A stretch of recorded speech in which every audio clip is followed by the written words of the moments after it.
Drage gledalke, spoštovani gledalci, sem Bojan Požar, vi pa gledate novo Uro resnice. Z menoj v studiu sta Suzana Kos, lepo pozdravljena Suzana, in pa Sebastijan Jeretič. Zdaj imamo eno veliko temo, osnovno temo, in to je orožarski posli, ki so zdaj na sporedu te sedanje Golobove vlade, ampak predno pridemo na te orožarske posle, pa nekaj aktualnih zadev. Zdaj, Sebastijan, včeraj smo doživeli parlamentarne volitve v Nemčiji. Zmagala je CSU, CDU. Kakšen je tvoj prvi komentar teh volitev? Najprej, rezultat je pričakovan v skladu z napovedmi in tudi prve ponujene rešitve so v skladu z napovedmi, torej velika koalicija stare politične elite, torej krščanskih demokratov in socialnih demokratov. Zdaj bomo pa videli, ali bo tokrat kaj drugače od drugih primerov, dajmo reči tega evropskega recepta, da po eni strani izloči novo protestno politiko, ampak potem si pa zatiska oči in ne rešuje problemov, zaradi katerih ta protestna politika sploh dela rezultate. Mogoče bo z Merzem, torej z novim nemškim kanclerjem, malo drugače, ker je že nakazoval pri določenih temah politiko, ki bo vsaj nagovarjala teme, zaradi katerih protestne politike po Evropi uspevajo. Predvsem pa zna biti... Prosti, Sebastijan, se prečujem, ampak protestna politika, reci Bob, desnica, ne? Desnica se spreja. Desnica, levica, dajmo reči tako,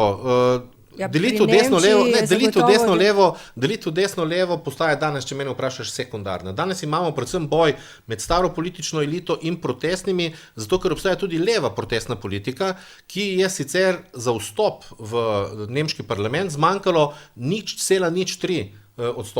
Skratka, tudi skrajna levica, protestna levica je za malo izgubila vstop, je pa podvojila svoj rezultat levica v skladu z levico, recimo Aste Vrečko, ki je tudi zaradi tega bila zelo vesela, čeprav jim to čisto nič recimo ne pomaga. Tako da zdaj to govori, predvsem uporabljam raje izraz protestna politika namesto skrajna desnica, populizem in tako naprej, ker gre dejansko za protestno reakcijo na nezadovoljstvo z staro politično elito. To se recimo strinjam s tabo, da gre za odziv na nezadovoljstvo z politiko stare politične elite, ampak dejansko ti praviš, da ni pomembno levo-desno. Absolutno je pomembno, ker se desnica krepi.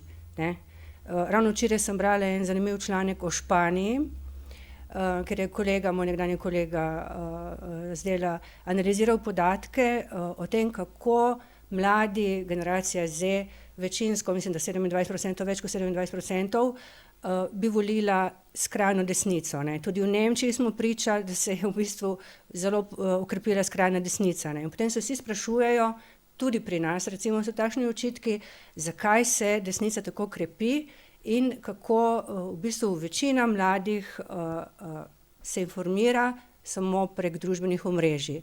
Tako da so tukaj recimo vprašanja, pri čem so zatajili mediji, kaj delamo narobe novinarji, če nas volilno telo ne bere in spremlja. No, ampak recimo v Nemčiji je v mladi generaciji zmagala levica. Včeraj je levica celo pred AfD-jem bila v generaciji od 18 do 30 let v Nemčiji. Oba radikalna pola, če rečemo radikalna v primerjavi z neko sredino, ampak zdaj, čim damo nalepko skrajna desnica, se na to veže, dajmo reči, neko pljuvanje. Mi predvsem manj govorimo o skrajni levici, ki jo pa recimo v Sloveniji imamo. Ampak ta delitev, še enkrat, delitev desno-levo se zamegli zaradi tega, ker ni več v prvem valu stara delitev na socialno demokracijo in krščansko demokracijo, kjer je delitev levo-desno bila ključni orientir. Jaz še vedno mislim, da je danes ključni orientir stara politična elita in nova protestna, kjer prevladujejo lahko v nekaterih državah desni, skrajneži v primerjavi s to staro elito. Imeli smo primer Sirize v Grčiji, ki je bil odgovor skrajne levice na staro politično elito. Tudi za Španijo. Je kolega analiziral, kako je za časa finančne krize se krepila skrajna levica, kot ti rečeš, ki pa očitno ni dala odgovorov na aktualna vprašanja, ki bolijo ljudi.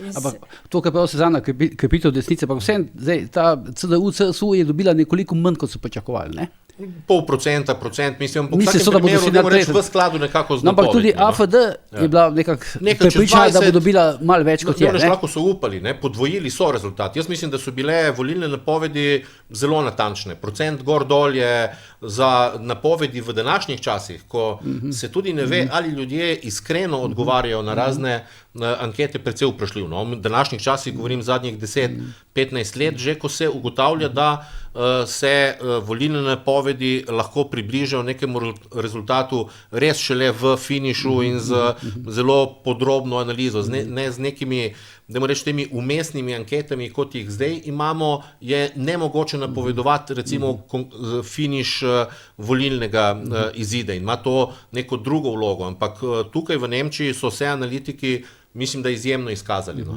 V Ameriki je to malo boljše, ker imajo volilno kampanjo, dokler se zadnjo volišče nekje v ZDA ne zaključi, pa se lahko agitira več čas. Tam ni predvolilnega molka niti za čas. Ampak to še v bistvu Sebastian pa Suzana. Zdaj, mi smo pač ekonomsko navezani na Nemčijo, pa me zanima, recimo, kako vi ocenjujete ta volilni rezultat, novo koalicijo, ki bo verjetno CSU, CDU plus SPD, kaj bo to recimo pomenilo za Slovenijo? Mislim, Nemčija je zdaj že 2 leti v recesiji, vprašanje, če nova koalicija tukaj spremeni, ker rezultat gospodarski je rezultat različnih dejavnikov, ne samo koalicije, ki jo bo dobila država. Jaz mislim, da bo to v tej koaliciji da bodo dominirali krščanski demokrati.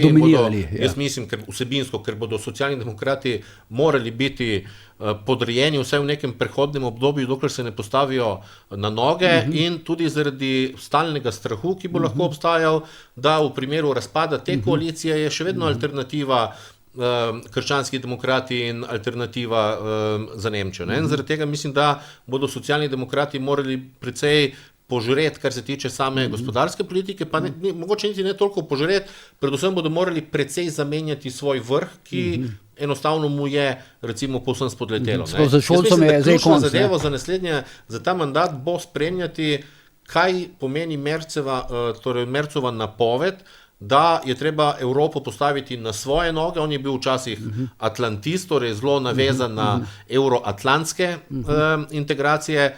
Zdaj s Trumpom pa vsi ugotavljajo, in mislim, da je to najbolj pozitiven učinek Trumpove zmage, to zavedanje, da se mora Evropa enostavno postaviti na svoje noge. In zdaj, kaj to pomeni, bomo pa videli, ker pa mislim, da je eden tistih, ki navija za nadaljevanje vojne v Ukrajini, torej ki ne navija za premirje tam. Tako da bo tudi tukaj malo zaspremljati to dogajanje, ker tam je pol tudi ključ zunanjih okoliščin, ki lahko vplivajo nekako na ekonomske rezultate Nemčije. Kaj pa v tem razmerju, recimo Macron, von Leinova, pa zdaj nov nemški kancler? Mislim, da bo on tukaj močnejši zaradi, tega, ker je zadnji zmagovalec in mislim, da tudi, kot sem ga videl, vsebinsko, kar se tiče torej samozavesti, bo želel dominirati nekako v teh odnosih.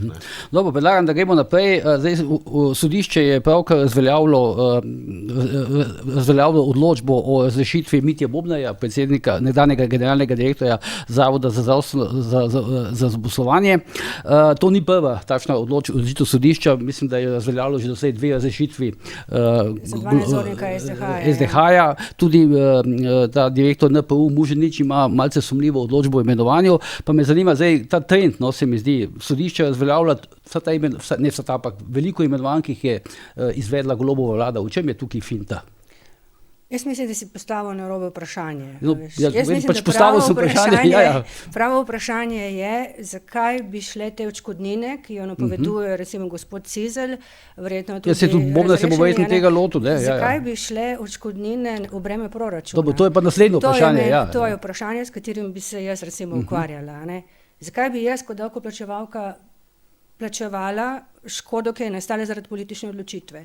Če je napačno odločitev, nezakonito odločitev sprejel Državni zbor, naj gre to v breme premoženja poslancev oziroma predlagatelja, to je pa recimo v tem konkretnem primeru minister Luka Mesec, pri nadzornikih SDK je pa prav tako enako. Ne. Tukaj je bil pa predlagatelj minister za finance, torej ne nosijo oni odgovornost za nepoznavanje zakonodaje ali pa za zavestno kršenje zakonodaje. Pa imamo dve, zakaj se v bistvu vlada zavestno loteva, recimo razrešitev, za katero se bo slej ko prej izkazalo, da je nezakonito in kdo naj potem te stvari plačuje. Ne? No, najprej jaz mislim, zakaj? Zato, ker lahko. Zato, ker ni nobenih sankcij za tako njihovo početje. Suzana je pokazala, da bi lahko bile sankcije.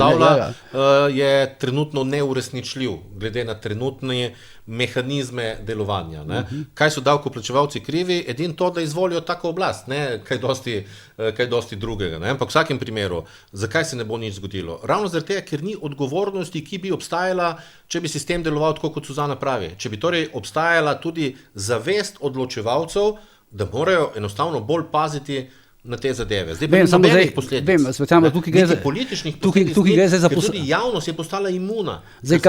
Javnost, mislim, novinarji očitno premalo dobro opravljamo svoj posel. Kar zadeva recimo nadzornike SDH-ja, ki jih imenuje Državni zbor. Je možno pri poslancih sploh uveljaviti recimo tako stopnjo odgovornosti? Jaz sem rekel, da bom prav vprašala na Državno odvetništvo, ali lahko v naslednjem koraku, če bo šlo pač to odškodnino v breme proračuna, Državno odvetništvo terja od Državnega zbora, od poslancev, ki so pač to nezakonito odločitev sprejeli. Ampak zakaj pa misliš, recimo, da v tej zvezi novinarji pač slabo upravljamo svoje delo? Ker takrat ne protestiramo, ko pride do nezakonite imenovanja ali kako? Jaz bom prijazna in bom rekla, da smo zelo obremenjeni, ker se številčnost redakcij posameznih medijev zmanjšuje in potem pač obveznosti izpolnjena. Bi rekla, da bom prijazno rekla, da je morda to temeljni razlog. Ampak tudi to je problem, kar prav Sebastian. Afer je ogromno, ne? V bistvu ena za drugo se vrstijo. Ne veš, kdaj se kakšna začne, kdaj se konča in tako dalje. Spremenila se tudi politična kultura. No? Včasih so, bom rekel, politični voditelji bili res politični voditelji in so imeli namen dolgoročne politične kariere. In so včasih razumeli, da je treba tudi boljše narediti korak nazaj, pa potem dva naprej in so dosti bolj pazili na take zadeve. Ne? Če se spomnimo recimo Pahorjeve vlade, ko je Igor Šoltes kot šef Računskega sodišča zahteval takrat razrešitev Karla Erjavca kot ministra. Ne zaradi zadeve, ki bi jo on naredil narobe, ampak zaradi teme, ki se je leta in leta vlekla in je Slovenija nekako ni uredila. Ne? In takrat je Pahor, pazite, predsednika ene od koalicijskih strank hotel zamenjati, pozval k odstopu. Na nek tak poziv, torej za nekaj, kar niti ni bil direktno odgovoren. Danes so lahko ministri neposredno odgovorni za neke napake, pa nikomur ne pade na pamet, da bi zahtevali njihov odstop, dokler se ne zgodijo čisto neke druge usporedne lučke ali pa kakšne druge neke afere, ki se niti ne tičejo tistega, dajmo reči, osnovnega posla, ki ga mora nek politik upravljati. In skratka, postali smo imuni na to in, tako kot si rekel, ta afera lahko traje 2-3 dni in pol ugasne, ker pridejo nove teme in ni takrat več kolesarjev okrog parlamenta in vlade in enostavno ljudje niti ne spremljajo kaj dosti. Jaz mislim, da mediji nimajo danes več niti možnosti popraviti dogajanje zadnjih desetletij, ker ljudje enostavno živijo svoje življenje in se ne zmenijo za take zadeve, o katerih se tisti, ki se ukvarjamo s politiko, malo bolj pogovarjamo. Problem je verjetno še to, ko se začne ena afera, itak vsi mediji spremljamo, kaj se bere, kaj se klika. In potem, ko vidiš, da se pač zanimanje javnosti zmanjšuje za temo, potem greš pač za drugo temo. To je pač problem tudi novinarstva. Dobro, no pa zdaj smo pa gremo pol zdaj še k tej tako eni Golobovi patri, novih orožarskih poslih, načrtovanem nakupu bokserjev za približno 700 milijonov evrov, kar je največji orožarski posel v zgodovini samostojne Slovenije. Zdaj ti si veliko o tem, mislim, to si raziskovala, veliko si o tem pisala, bral sem tvoje članke zadnje objavljene v tej zvezi, navedla si, mislim, da celo 8 nekih spornih točk tega načrtovanega nakupa. Ki se postavljajo v tem nakupu. Mene, kar me je presenetilo, je najprej, da je bokserje najprej načrtovala nakup bokserjev meni vseeno, kaj bo kdo kupil, ker se na to ne spoznam, ampak recimo, če stroka na Ministrstvu za obrambo oceni, da je nakup boxerjev najboljša varianta in potem vlada to predlaga, to je bilo za časa vlade Mira Cerarja, ki mi je rekel, govorila so prejšnji teden, da je dal navodilo, da se kupi po najbolj ekonomičnem načinu in da se kupi zadeve, ki so kompatibilne z NATO-om in da je zadeva transparentna. Ministrica Andreja Katič Takrat, ja. Je bila članica SD, je to pač predlagala, ampak potem so prišle volitve in je prišla druga vlada. Pogodbe za boxerje ni podpisal njen naslednik, to je bil Karel Erjavec, zato ker je pač tukaj vplivala Levica, ki ni želela pač dati podpore Šarcu kot zunaj koalicijska partnerica. Potem je prišla vlada Janeza Janše, ki je spet izbrala boxerje, je bila pogodba podpisana, zamenjala se je vlada, ki je to pogodbo anulirala in zdaj se kupuje Patrije.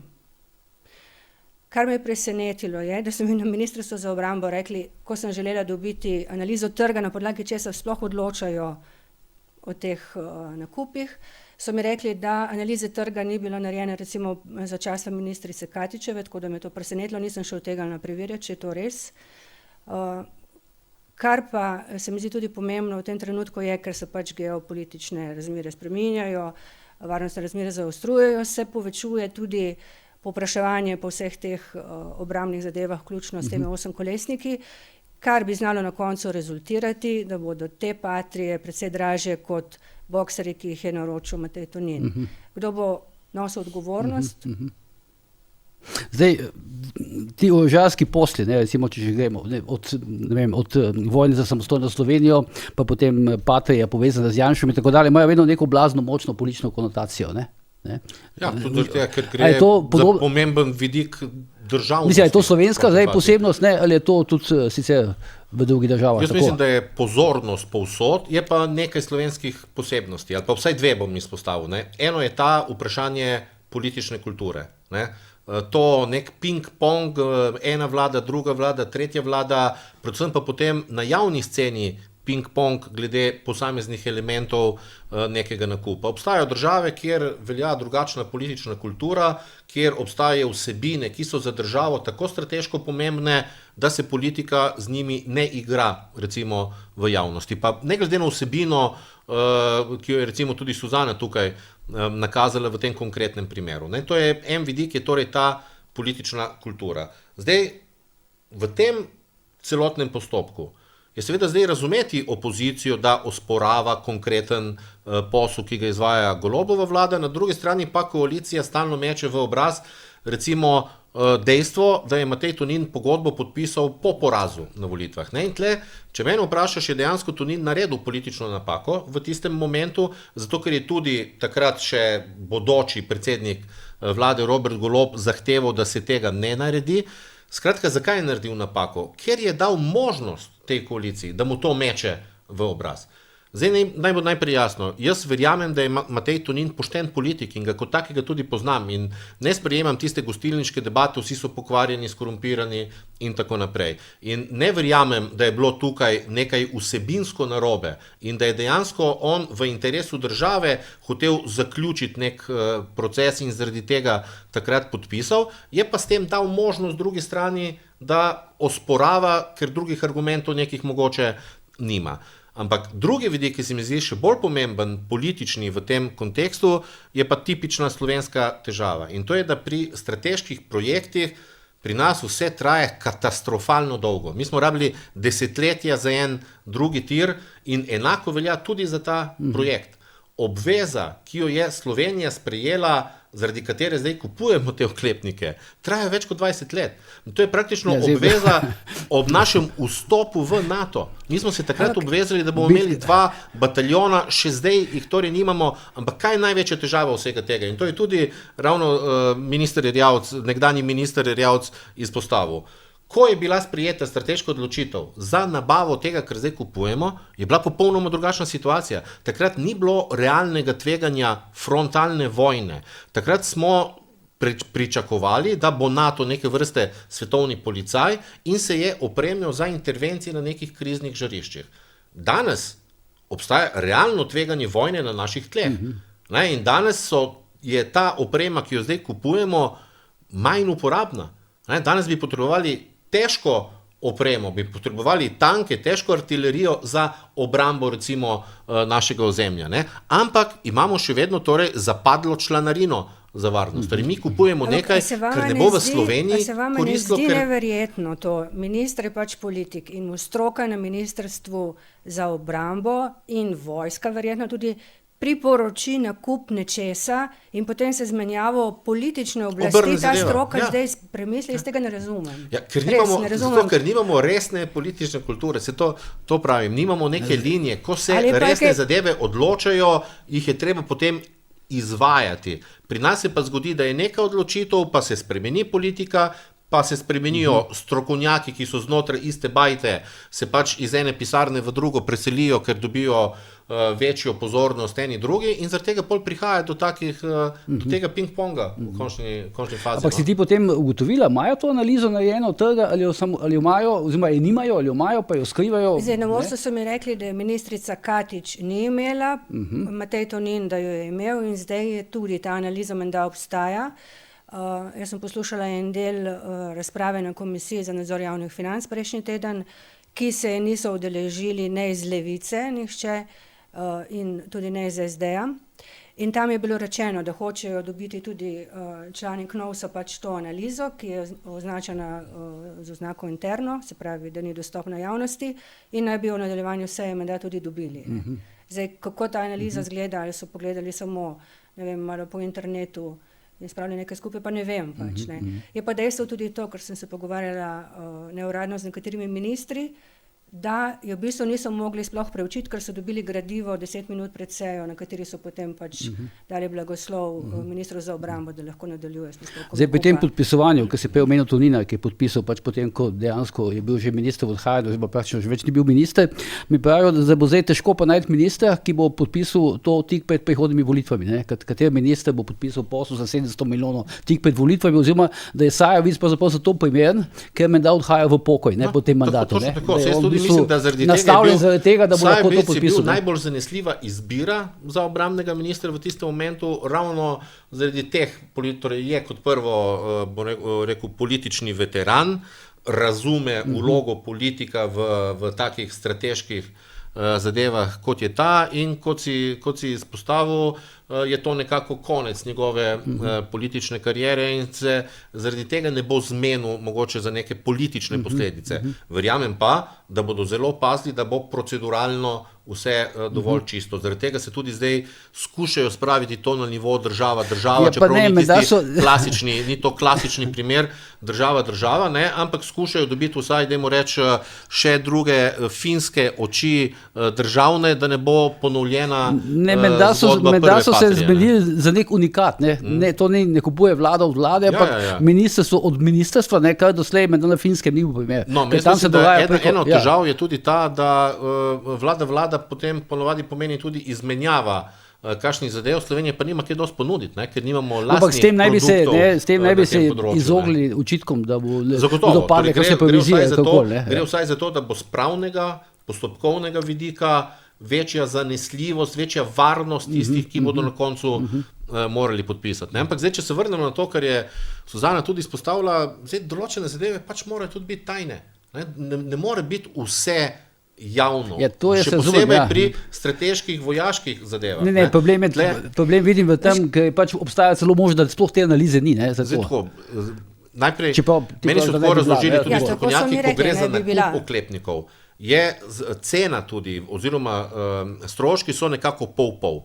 Eno je vozilo, drugo je oborožitvena postaja. Tudi zaradi tega še po mojem sploh ne morejo vedeti, kakšna je končna. Mi načeloma kupujemo vozila, mi kupujemo zaenkrat samo vozila. In ki še niso bila niti uporabljena v spopadih. Mislim, da je ravno nasprotno, da so izjemno preizkušena. Ta postaja pa popolnoma uganka, ne? Ta postaja. In to mislim, da je bistven element tudi te zgodbe. Torej, prva stvar, vozila so popolnoma preizkušena in tudi, kot pravijo, to je najceneje, kar se dobi na trgu. Vozila, ki so opremljena, ne sicer. Vozila kot taka.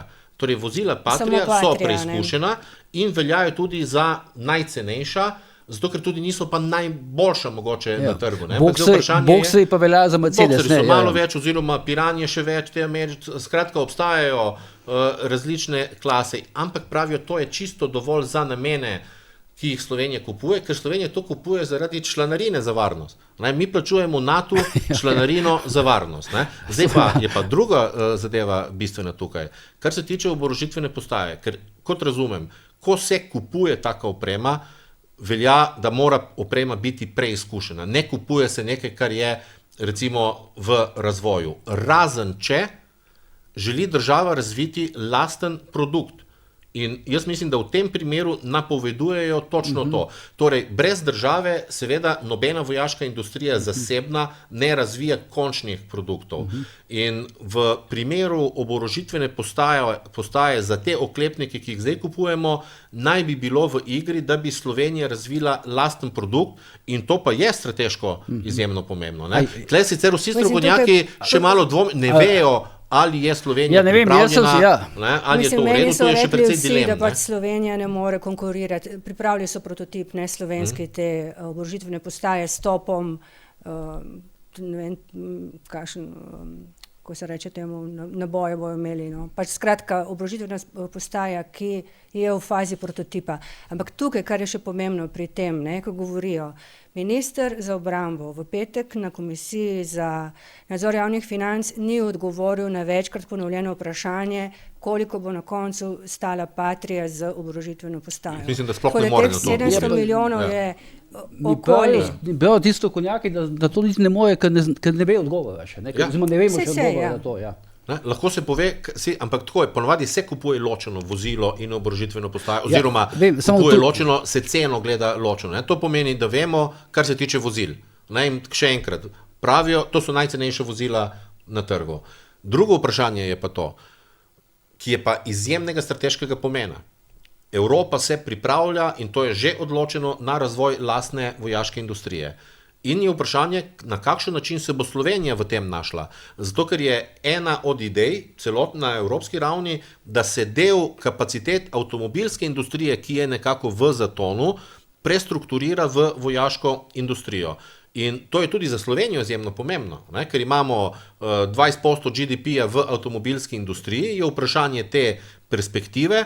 Poleg tega pa imamo tudi izjemno tradicijo in znanje tudi na področju vojaške industrije, kjer so sicer naša podjetja, predvsem podizvajalci, lon poslov, recimo raznih sestavnih delov, in obstajajo pa tudi ekipe slovenske, ampak obstajajo tudi ekipe slovenske, ki pa sodelujo v vrhunskem razvoju, recimo drugih evropskih podjetij. Skratka, imamo znanje in kapacitete, in edina možnost, da iz teh kapacitet naredimo nekaj pametnega v smislu nekega produkta, je ta, da država pomaga. In včasih mora država pri tem recimo tudi tvegati. Ja, se tukaj očitno res veliko tvegamo, ne? V vsakem primeru, ko se razvija nek produkt, gre za določeno tveganje. S tem, da tvegamo pa predvsem, dajmo reči, življenje vojakov, če bodo šli na neko misijo v tujino. Še enkrat, mi še vedno ne kupujemo orožja za izzive pred nami, za izzive v prihodnjih letih. Mi plačujemo stare dolgove za članarino v klubu, ki nas je vzel, pa enostavno nismo plačevali te varnosti. Ki ga mogoče že junija, kot pravi, nekateri več ne bo več. Točno to. Ampak Suzana, zdaj, ko praviš, minister ne pove. Čakaj, jaz bi sam še nekaj rekla. Jaz bi pa rekla, da se strinjam z poslancem Miho Kordišem, ki je rekel, da bi se želel, da bi v Sloveniji razvili kakšno drugačno industrijo, ne vojaške. Ampak dajmo pogledati malo na realnost. Vprašanje evropske realnosti. Moja želja je povsem realna. Pol je pa naslednje vprašanje. Zagotavljanje varnosti v naslednjih desetletjih. Zdaj, da se razume, jaz sem bil del mirovnega gibanja v začetku 90-ih, podpisal tudi tisto deklaracijo o demilitarizaciji Slovenije, sanjal, da bi bila možnost tampon cone Slovenija, Avstrija, Švica kot neke neutralne cone. Zdaj imamo pa neko drugačno realnost. Zdaj imamo po desetletjih realnost tveganja vojne, ne samo na Balkanu, ki je naša soseska, ampak na celotnem evropskem ozemlju. In dejstvo je, da bo evropska vojaška industrija se razvijala. Seveda bi bilo pametno, da mi razvijamo tudi kaj drugega, ampak v tem dajmo reči, valu bo Slovenija vsekakor morala sodelovati. Že zaradi prestrukturiranja avtomobilske industrije, če se bo del kapacitet te pretvoril v vojaško industrijo. In lahko mi si želimo, lahko sanjamo, ampak druga je tudi realnost konteksta znotraj katerega smo. Zdaj, kaj praviš Kordiša, ministri Levice pač očitno tukaj niso glasovali proti, ne? Niso zahtevali glasovanja. Ja, ampak recimo temu, no, ampak drugače so bili pa odločili proti temu, da bi se, pač v kampanji so oni odločili proti temu, da bi se Slovenija oboroževala, pa namenja denar. Kako pa potem na to gledaš? Mislim, jaz vidim, da ko vstopiš v politiko, očitno pozabiš na svoje načela, ne? Ker se je jasno, da na seji vlade, ker imajo 3 ministre, Levica ne bi mogla preprečiti sprejetje tega sklepa, lahko pa bi pač, ne, če bi bili načelni, zahtevali glasovanje in glasovali proti. No vem, ampak recimo, potem tam pustijo, da se zgodi, kar se zgodi, ne? Tudi zahtevajo, ko pač glasovanja, ko pride pa ven, ko pride novinarji, ko pride mikrofoni, pa govorijo, da so proti, ne? To, kar sem rekla, očitno moraš pozabiti na svoje načela. Jaz bi drugače to rekel. Ko vstopiš v politiko, ugotoviš, da je treba živeti skupaj, ne glede na različne poglede. In da je treba iskati, bom rekel, stične točke in sodelovati pri nekih odločitvah. Jaz se strinjam, da če bi za njih, predvsem za te, ki so zdaj pravijo levica foteljaši, ki so na položajih, če bi za njih to še vedno bilo tako načelno, strateško pomembno, bi se zlahka dogovorili za teatralno glasovanje, na katerem bi oni bili proti, ampak pol bi se postavil drug problem.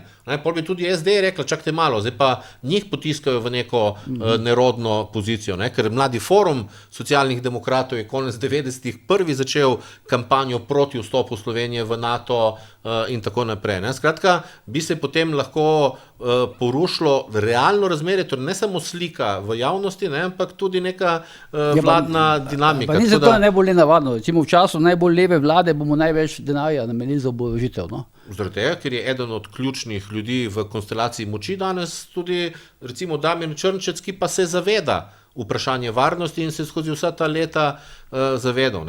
Še enkrat, lepo je imeti želje, da bi bilo fajn razvijati neke druge zadeve in živeti v večnem miru. Jaz mislim, da se je obdobje miru, ki smo ga v Evropi uživali ravno zaradi integracij, enostavno zaključilo. In da prihaja obdobje visokega tveganja, ki ga pač delimo kot del evropske integracije. Zdaj sem se še jaz spomnila, bom tukaj dodala, kako pozabiš na svoje lastna načela.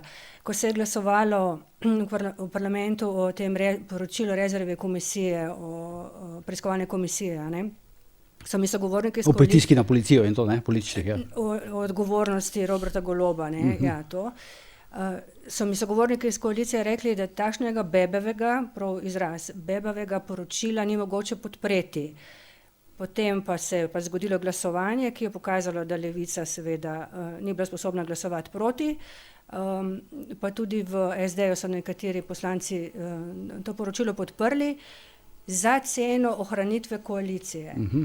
Če to cena ohranitve, potem ne razumem, zakaj sploh ta koalicija obstaja, če je pač edino to, kar jih drži skupaj, da se obrani Roberta Goloba očitkov. Pa res je, kje je ta meja te cene obstanka v koaliciji?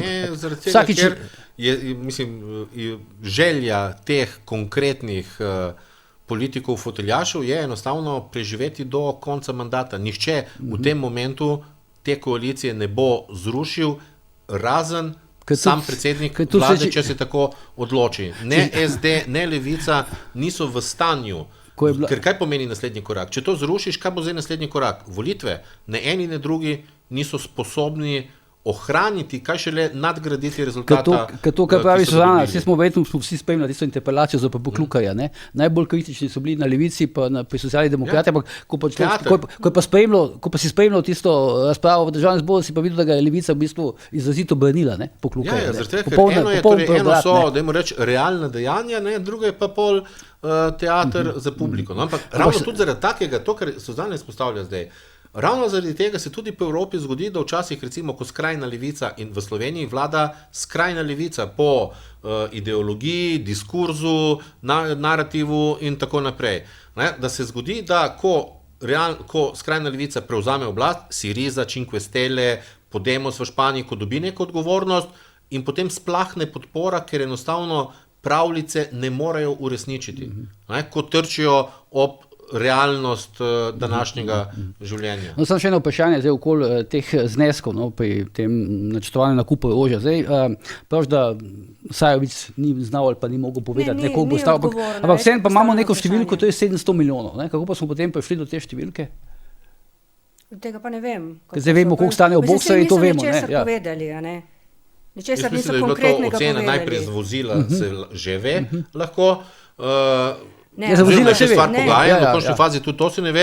Mislim, da gre enostavno za neko presojo na podlagi informacij, ki jih lahko v tem trenutku pridobijo. Teh 700 milijonov pravijo, da ne gre samo za vozila, gre za popolnoma za oceno z postajo, vozila skupaj z bojno postajo in topovi. Ampak to je ocena v tem trenutku. Zdaj pa to podjetje, ki naj bi razvijalo potem to dodatno oborožitev, ki ga vodi Miloš Milosavljević, brat Marka Milosavljevića, tako malo čudno ime, Valhalla, pa še neki, vemo, Valhalla je bilo pač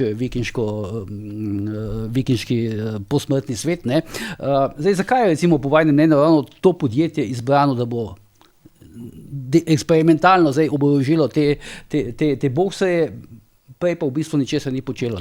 Pač je zaživelo šele med Čarčevo vlado. Da gre tle za organizacijo nekega znanja, ki je, kolikor sem razumel, sodelovalo z tujimi. Ampak tam med Čarčevo vlado je začel nek vzpon tega podjetja. Podjetje je bilo ustanovljeno leta 2019, pogodba z vlado oziroma z ministrstvom, takrat je Marjan Šarec vodil ministrstvo za obrambo oziroma Damir Črnčec v njegovi senci ali za njegovim hrbtom.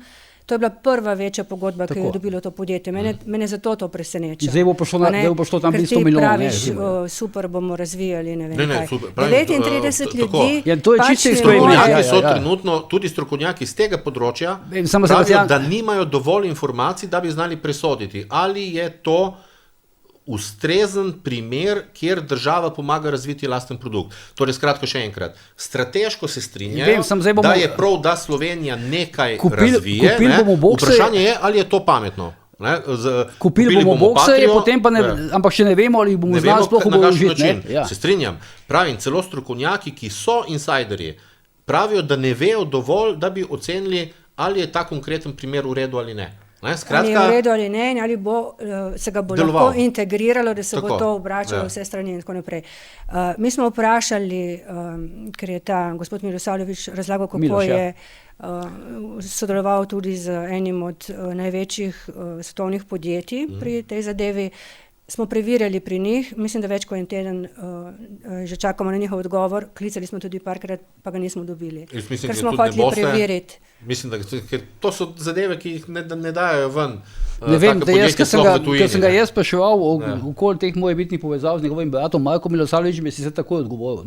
Jaz mislim, da to nima nobene zveze. Ja, ampak hoče več tukaj, pa morda skriva, kot pravi Sebastian, kaj. Tukaj moji sogovorniki, ki dvomijo v to, da bo te bojne postaje od tega slovenskega podjetja mogoče integrirati tako, da bodo delovali ustrezno na Patrijah, pravijo, da so tukaj povezave z nekom drugim na Ministrstvu za obrambo. Da nima nobene zveze brat. Ne, hočem samo reči, da takrat je bil pripravljen takoj odgovoriti. Pravijo celo nasprotno, da z bratom niste lih v najboljših odnosih. Ne, da živite skupaj v nekih hiši v Ljubljani, pa da niso v najboljših odnosih. Zdaj, ti si omenil prej Damirja Črnčeca, kako pa vi da ocenjujete strateško vlogo nasploh v delovanju leve politike od Šarčeve to gre za njegov projekt, kako načeloma. Ne vem, če gre za njegov projekt, zagotovo je on vplival na odločitev, da se odpove pogodba, ki jo je Matej Tonin podpisal. Jaz verjamem, da je imel on ključno besedo pri tem, ker ne verjamem, da je Golob v času prednje sestavil vlado imel kaj blage veze o tej konkretni ampak je pa Golob to najavljal v predvolilni kampanji. V predvolilni kampanji, se pravim, zaradi tega, ker je že obstajala linija komunikacije takrat. Zdaj, kakšno je konkretno, ali pa to počne zaradi tega, ker verjame nekomu drugemu v strukturi, torej Damir Črnčec verjame nekomu drugemu v strukturi stroke na ministrstvu, vojske in tako naprej, ne vem, to so detajli, o katerih res nimam informacij. Je pa zanimivo, ta projekt na nek način končan, recimo rezervirani 700 milijonov evrov, pa Damir Črnčec, ki ne bi bil pač nek strateg tega projekta. No, jaz bi rekel, ker je više, on je strateg nadaljevanja vladanja Roberta Goloba, zato je dobil prekomando na pomembnejše mesto. Ne? No, jaz bi tukaj še spomnila se na eno zadevo. Dvojec Šarec-Črnčec je tukaj odigral pomembno vlogo pri razveljavitvi pogodbe za bokserje in izbiri Patrii. Ko je se poslavljala vlada Mira Cerarja, so k meni pošiljali iz LMŠ-ja tedanjega svoje odposlance in so me prepričevali, da pač ne velja podpirati idejo o nakupu bokserjev. Se pravi, ta ideja, da bokserje ne, je že nekaj let stara. Jaz ne vem, kaj je zadaj, zakaj pač mogoče Damir Črnčec ni za to vse skozi, no, ampak se mi zdi zanimivo, da so že takrat pošiljali k meni svoje odposlance, ne, da naj kot novinarka pišem proti bokserjem. Ampak zdaj še zadnjo vprašanje, no, predno zaključimo. Pač obstaja neka novinarska sintagma, da gre za Golobovo Patrijo, ne? Se pa za neko afero, ki jo lahko doživi podobno, kot je takrat doživel Janez Janša, pa ki ga je stal potem porazil 2008 na volitvah. Ne? Zdaj me zanima, a je to zdaj, se lahko Golobu zgodi nekaj podobnega, kot se takrat zgodilo Janši z Patrijo, tukaj pa zdaj s temi bokserji? Jaz ne vem, kako so potekale te odločitve, da je bila sprejeta ta odločitev, da se Patrije kupijo, ne? Ker zdaj Janša sem videl noče komentirati, ne? Nakupa bokserjev. Vse za enkrat, če ne? Nakupa Patrii, hočeš reči, ne. Ne želi komentirati, ne, ampak kot rečeno, ne vem, a je bilo kaj na neznanem mestu, v neznanem času pri tej odločitvi.